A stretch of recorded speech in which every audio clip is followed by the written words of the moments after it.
Hello and welcome to the Irresistible Marketing Pod, the podcast that stops your anxiety, insecurity, and imposter syndrome from interpreting your business data and helps you to embrace your most powerful, rebellious, and creative CEO identity instead.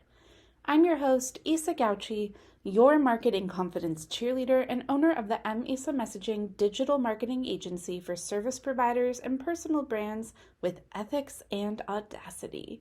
Today we're talking about how long it's quote-unquote supposed to take for someone to buy once they find out about you.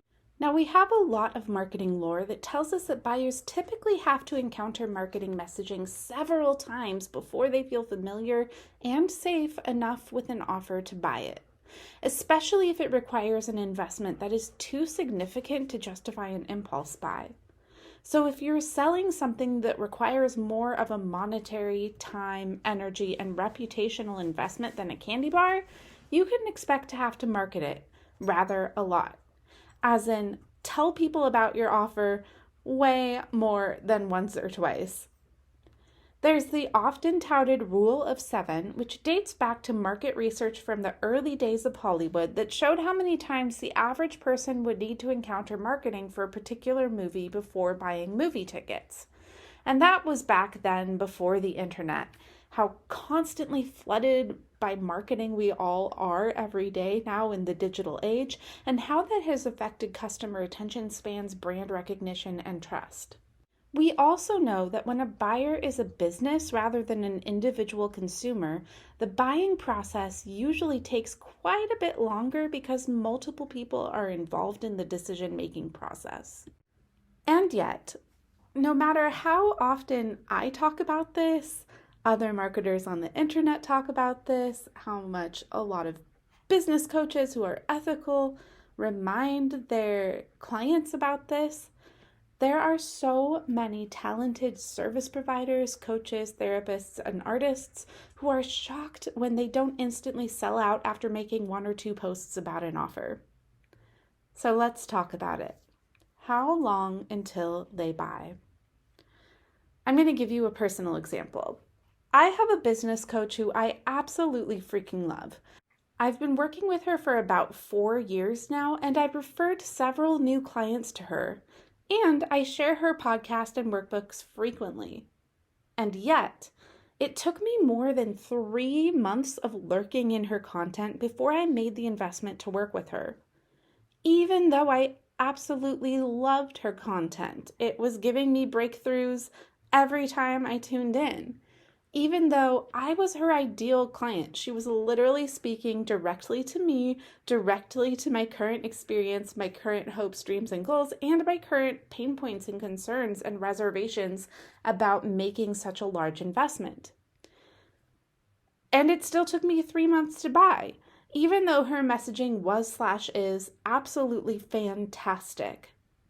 Now I know because I actually went back and looked at the dates on our initial communications and then the date on my purchase confirmation to prepare for this episode because I wanted to make sure you knew this was like an ideal marketing scenario. It hit the ideal customer, me. It resonated with me. It spoke directly to my experiences, directly to what I needed help and support with. It helped me look at things in a new way that I never would have occurred to me had I been on my own and not exposed to her work. And it still took me months before I made the investment. It still took me months of lurking before I bought. So here's the thing. This is a normal buyer timeline trajectory for a lot of one-on-one and membership service providers.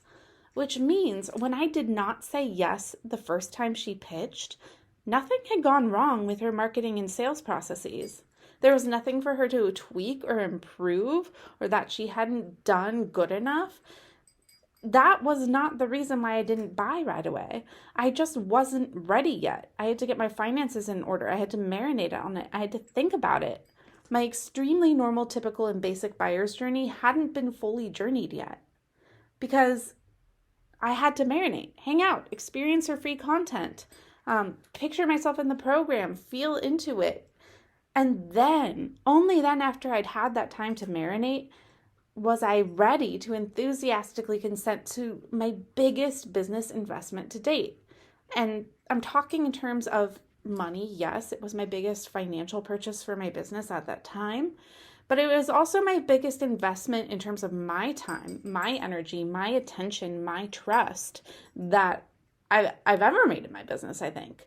So investments, we think about it usually only in terms of money, but we're also, especially for those of us who are working with clients on very vulnerable areas, we're asking for a giant trust investment. We're asking for attention. We're asking for a suspension of disbelief. We're asking for them to be willing to share the vulnerable aspects of what's going on with them in order for them to help us.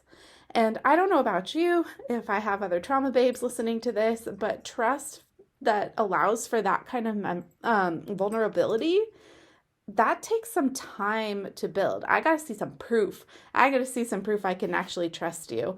Not because you're not trustworthy, but because I don't give that kind of trust or vulnerability away easily.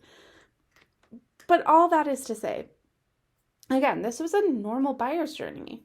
It was normal. It was normal for me to need to take that time to feel her out, to experience her, to process, to really think about it before I had that whole full body fuck yes that so many woo-woo-ish coaches in the business coaching manifestation crossover world talk about, that full body fuck yes for clients. That's something I'm never going to have right away.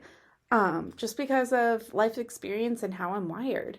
And I don't think that makes me a bad or not aligned client. And if your clients also similarly have trust wounds or vulnerability wounds, or, aren't just moneyed, or they have some barriers in place before dropping 10K on a whim, that doesn't mean they're not your ideal client, or that you shouldn't be targeting them with your offers, or that anything has gone wrong in your marketing and sales process if it takes them a while to think about it before they say yes.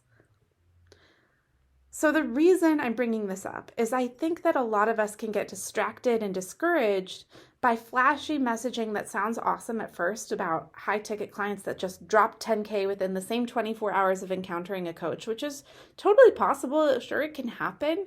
But is it the norm? Is it the norm? No, it's not the norm. And also, is it likely to happen for your aligned clients? Are your aligned clients in a position where they have access to 10K that they can spend on a whim? Do they have access to 10K at all? Also, let's really think about this here before we assume, if we're not instantly selling out our high ticket offers, that, it's just because we suck. Let's really think about, who are we marketing this to? Who do we want in this program?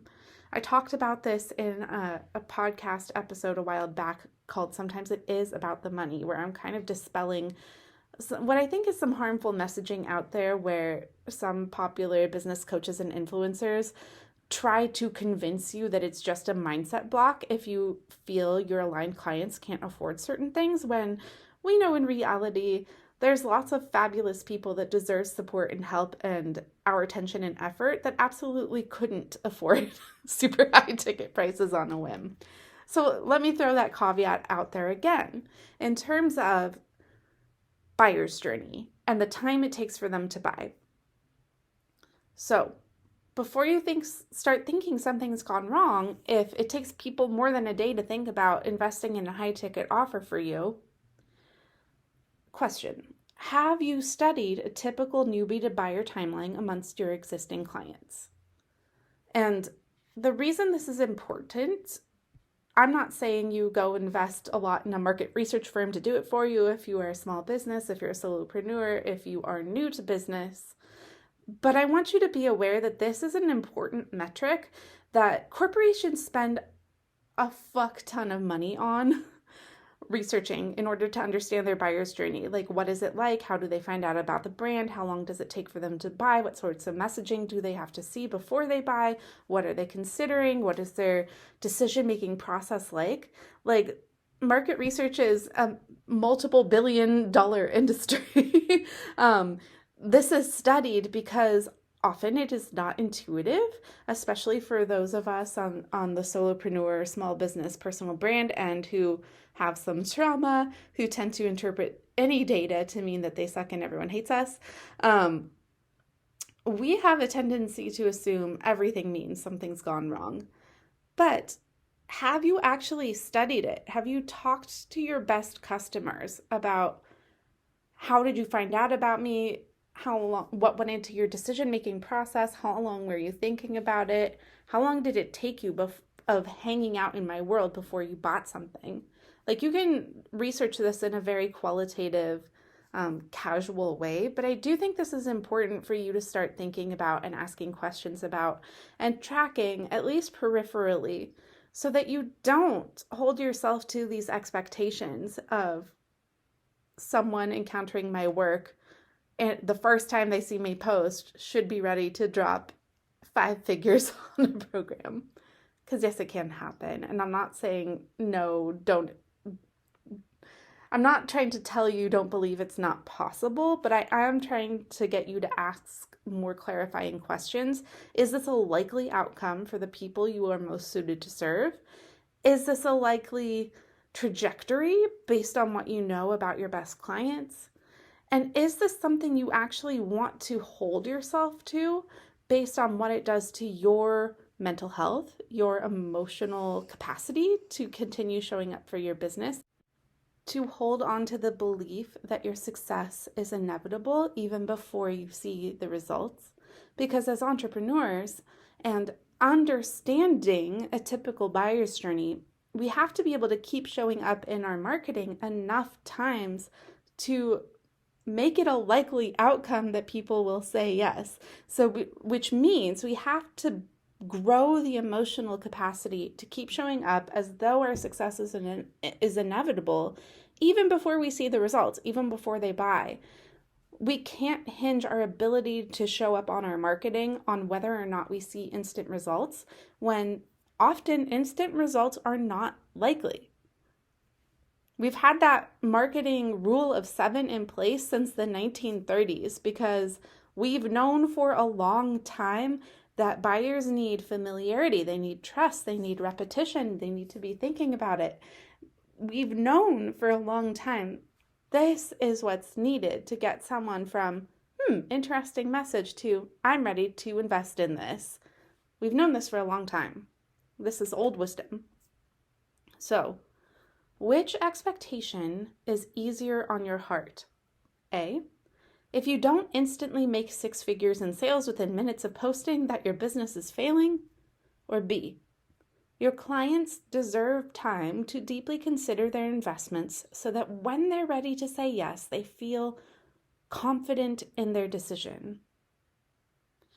Does A or does B have you more motivated to keep going, and which has you assuming something has gone wrong in your process every time it's not an instant yes? So, if you need help with any of the above, figuring out your normal buyer timeline, interpreting what that timeline means, and keeping your spirits up during the marination period, please, let's talk. I have some one-on-one spots available, or you can join my squad of big-hearted black sheep rebel entrepreneurs.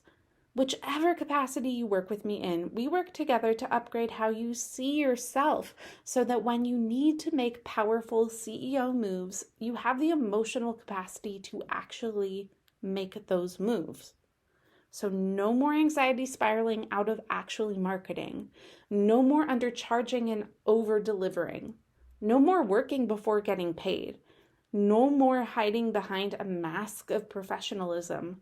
And no more doubting that your success is not only inevitable, but also imminent. This is the stuff most business coaching programs gloss over or leave out. Sure, they'll give you shiny strategies or nice sounding new affirmations or mindsets, but they won't help you build the inner strength to actually enact them. they won't account for the extra mindset work, the extra identity upgrades, and the extra challenges folks who have experienced sustained psychological abuse face, either through marginalization by society and the ensuing gaslighting, or within close interpersonal relationships that feature aspects of abuse or any and all of the above. Because I'm realizing, y'all, in real time, that I think this is a sweet spot of entrepreneurs that are really drawn to my work and who I'm particularly uniquely suited to serve. The folks who have been conditioned to make everything their fault, make everything mean that they're bad, they're wrong, including things like business data, including things like marketing results, including things like engagement metrics. And because they have this deep conditioning, there's some extra barriers to getting into the headspace, the identity that can market effectively, because every time they show up, they're struggling to talk to their most aligned clients because they struggle to believe they're out there. And instead, they're addressing their marketing to their critics, their abusers, their naysayers, and then it becomes a self-fulfilling prophecy of my efforts don't matter, they don't land, and it's just because there's these extra boulders in the way, not because you're weak or not good enough or not talented enough or not likable enough or whatever. It's because you're being asked to make these major leaps over these roadblocks to take the actions that a lot of talented mentors will give you, but they won't help you clear these boulders in the way of you getting to the place where you can make those actions in the first place. So, again, not because you're weak, not because you won't succeed, simply because you have needs that few business coaches and consultants recognize and are equipped to meet. They don't have the ability to account for how you've been systematically conditioned not to trust yourself or believe your own experience and the work that goes into reversing this in an entrepreneurial context. But when you get the support to embrace your powerful leadership identity, amazing things happen, both in your business and in your personal life. Because when black sheep find each other, they no longer feel wrong for being black sheep. And when black sheep find each other, being a black sheep no longer feels like a liability, it's an asset. And when black sheep have power, they can break the systems that have marginalized them and build something better in their place. This is what I help you do as your marketing confidence cheerleader. And bonus, you get a whole community of awesome other black sheep entrepreneurs, whether you work with me one-on-one or go directly into the squad. So if this sounds like something you need, if you could use some help developing the emotional capacity to hold the challenges of entrepreneurship and make these power moves without reverting back into disempowering stories, harmful ways of viewing yourself, your lack of belief that there are trustworthy people out there, that your people are out there, we got to talk. We got to talk because it's time you get a kinder, more expansive, more supportive, more nurturing worldview. This is available to you. So, links for how to work with me are in the show notes. Feel free to reach out and ask me any questions you like. Otherwise, if you're not on my email list already, what you waiting for? Get on there. That's where you'll hear about all the specials and discounts first. And with that, thank you and good night.